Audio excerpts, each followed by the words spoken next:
Hi, I'm Yashika Graham. I am a continuity announcer here on KOOL97FM. I am Noran Price. I'm also a continuity announcer here on KOOL97FM. So, you and I are the pups. We are the pups. Yes, fresh blood. Very fresh. On the station. Very fresh. So, I've always liked radio. I've actually worked in radio at other stations in different capacities, including on air, briefly. So that's how I got into it in the past, I'd say maybe 10 years. What about you? I have been in radio for a week and a half now. You're seasoned. Absolutely seasoned. All right. Yeah, I, like you, have been interested in broadcasting for a really long time. I remember growing up and hearing, like, radio was our main source of entertainment, apart from just talking to each other. So I was just always kind of fascinated by broadcasters, their voices, and the fact that they were bringing me information from wherever they were. I was just blown away by that. So for many years, I just had that fascination and desire to also participate and do something purposeful. So I just asked questions, and here I am.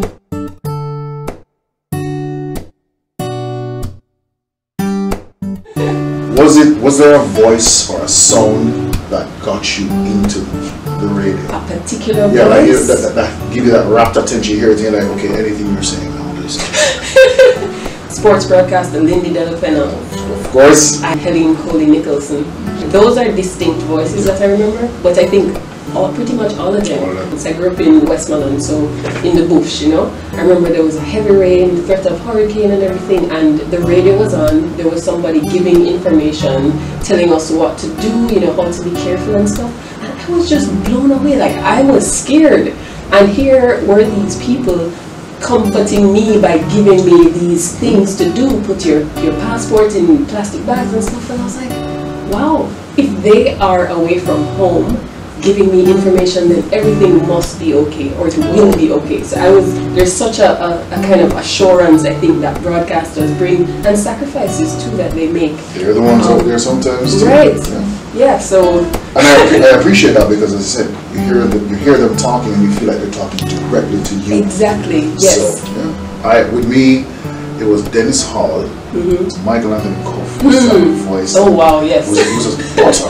Yes. I felt like I was sitting down talking to him right beside me. So early on in my life, I got into what a voice can do.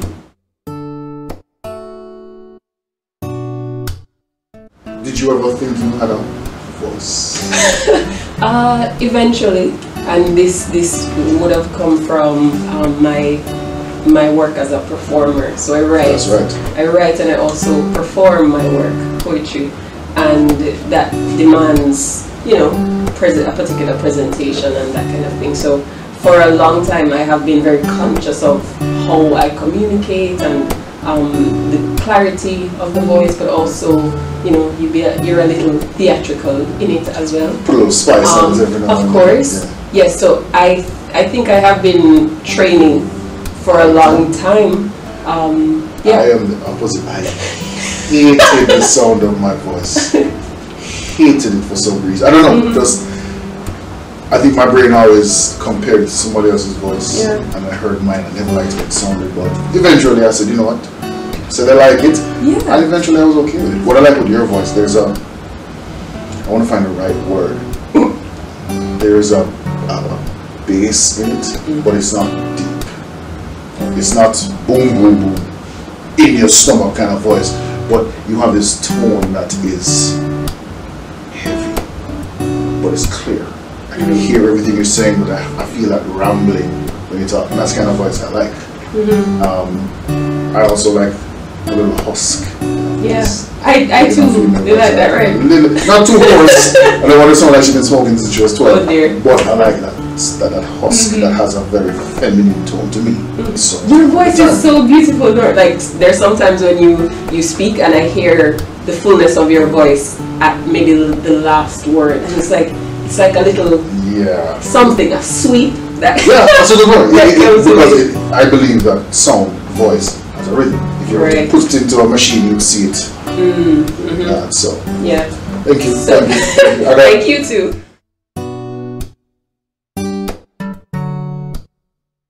I was terrified. And it's my fault because I will tend to put a lot of stress. Has to be done properly. Has to be done properly. Not perfectionist, but in my head, I don't want to let go of the station. Yeah. Because I've been given this chance. Absolutely. So even a few people said that they heard when that mic opened the first time, and I said, "Hi, this is Noran Price." Time froze, and for about what felt like 10 days, I was like, "Did I just say my name on the radio like that?" And the worst part is, it's not the first time I've ever done it. It was the first time I was doing it here. My first day was a little nerve-wracking for me, simply because I always wanted to be sure that I wasn't separating from what people are accustomed to hearing. It had to be smooth. Transition. I'd listened to all the other people during the news, during regular reading, and it's smooth. I said, I have to match that. Your first solo day, deep end. There you go. I spent the whole day nervous, you know, prepping, saying things over and over again, but terrified and excited at the same time. I will say that maybe I was lucky because I got a night shift. So my shift was 9 p.m. to 1 a.m., which is a kind of lighter, not an easy shift at all. No shift is easy, but I found that it's a little lighter than a daytime shift that includes news, which I've also gotten the experience with. So I worked with Roberta Moore on that shift, and it was a nice vibe. I realized that once I was in studio, sitting in the seat, doing what I had been taught, and it just flowed, and I was absolutely at ease. There were occasions when, you know, we were nudged to have conversation, and I sometimes was thinking about it too much, but eventually it kind of felt like where I was supposed to be, and the engagement became fluid. It felt natural. Right. I'll just say what the daytime is like. A lot more energy requirements, a lot more hands required, you know. I'm telling you, it's like coordination. There's so much going on, and it's just learning, I guess, the rhythm of that. That's it. Yeah. Finding that rhythm. Absolutely. I feel like I'm doing something purposeful. It's fun and having fun in studio, but I also feel like I'm doing something that is beneficial to someone else, and that really excites me and makes me feel like I'm in purpose, you know. I understand. How about because, you? as you said, when the weather was being reported back when you were a kid, you just transpose that to nowadays. I say, this is what it was. So you have a circle, complete circle. Absolutely. How about you? I like to know that somebody's at their desk listening to music. Yeah. They just heard a flight recording. They heard the news, and I'm helping them. So just to tag on to your field purpose. Yeah. I feel like I'm doing something, and I'm touching one person, even if it's one person. Right. Absolutely. But that somebody can feel better. Giving a birthday shout out. Imagine that a person hearing that birthday shout out on the radio. And also for my own personal benefit, I like knowing that I had family in New Jersey who listened to KOOL every day on their satellite radio. Didn't know I was going to be home. And hearing it. And when I came off after reading news the first time, I see messages. Is that my little cousin on the radio? Oh my God! So it was a nice feeling. Yeah. And my mother was completely proud. My daughter was proud. Oh, I'm a famous daddy. Ah. So I really enjoyed that aspect. Connecting. Connection with people. Yeah. But being in studio, the kinds of phone calls we get are of the quality that people are just pouring out all of this love, like, oh, I love that tune there, and you know, Mikey B, go on with beer things. And it's just all of this love and appreciation when, you know, there are so many options for entertainment these days, and people are still, they appreciate the connection with real people and that engagement, and I can't tell you how much that makes me feel, again, purposeful. And it also goes to show you the KOOL DJs, the kind of air they create where it affects so many people. Yeah. And then we jump on that bandwagon, for lack of a better term, and I get to feel the love. Yeah. Because like you said, a DJ plays a song, the phone rings immediately. Put a tune in. Where do you find the song in? A lady called and she says, you guys have made my morning. I came in here not in a great mood, but just the songs you were playing and the banter, she says you made my morning. That's a very powerful, I can understand how that can be addictive. addictive because you realize you are touching someone's life. Yeah. I am a writer, so I write mainly poetry, but I write fiction and non-fiction as well. Yeah. Creative, I think creative stuff really serves me. Yeah, so painting is the most recent development in the last few years, but chiefly writing and, you know, bush stuff. You're an outdoorsy? I am. I grew up in rural Jamaica. I grew up in Westmoreland, so like being in the bush is that's my thing. River fishing. Not fishing, climbing. river though. Okay. How about you? What are your interests outside of radio? I love, I would want to say cooking, but it's more than that. It's really, I like entertaining. Alright, so throw something on the grill, people come over, sit down, have a few drinks, eat. That's what I like. I like to create social interaction. Right. Facebook or Instagram? Oh boy. Alright, so I don't have Instagram. This interview is over. Thank you very much for joining us. Is that on purpose? I tried it once, and I will say that I didn't quite get it, and then I deleted it. That was me on Twitter. It was, I have Twitter and I have Facebook. I don't use them a lot. Maybe when I have an event coming up and I want to share it with people. I do appreciate these spaces because they allow me to connect with people that I wouldn't be able to. How about you? Funny enough, I remember when Facebook just started.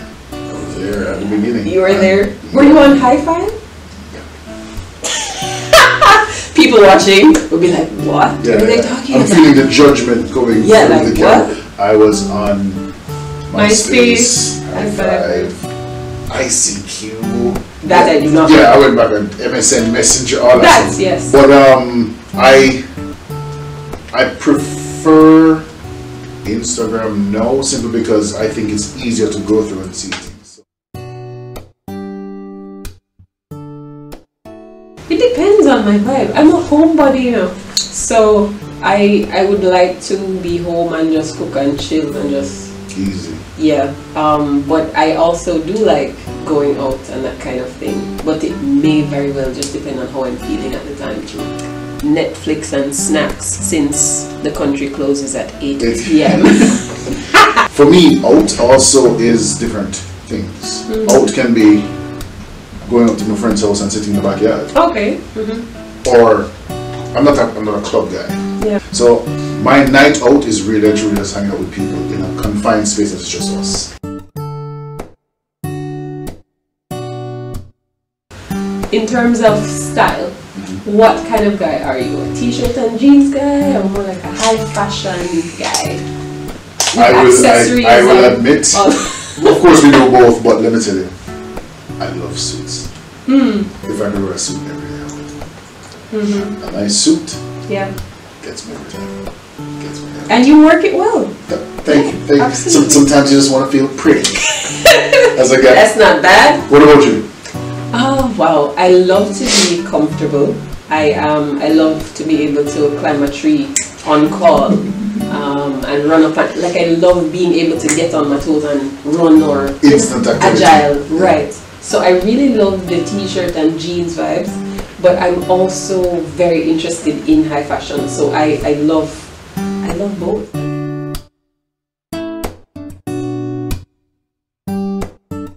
Noran Price, thank you for talking to me. Yashika Graham, it's been a pleasure. We swam in the deep end. Absolutely, and we're gonna keep doing so. Absolutely. Yes. Absolutely. So thank you. Yeah. This is Noran Price signing out. This is Yashika Graham. Alright, and that's it. I will say thank you to KOOL97FM. You guys took a chance on us and we are so appreciative, and I will never forget opening that mic for the first time. I won't. And I echo that. Thank you very much, KOOL, and we are absolutely happy to be here. Thank you for watching. Bye.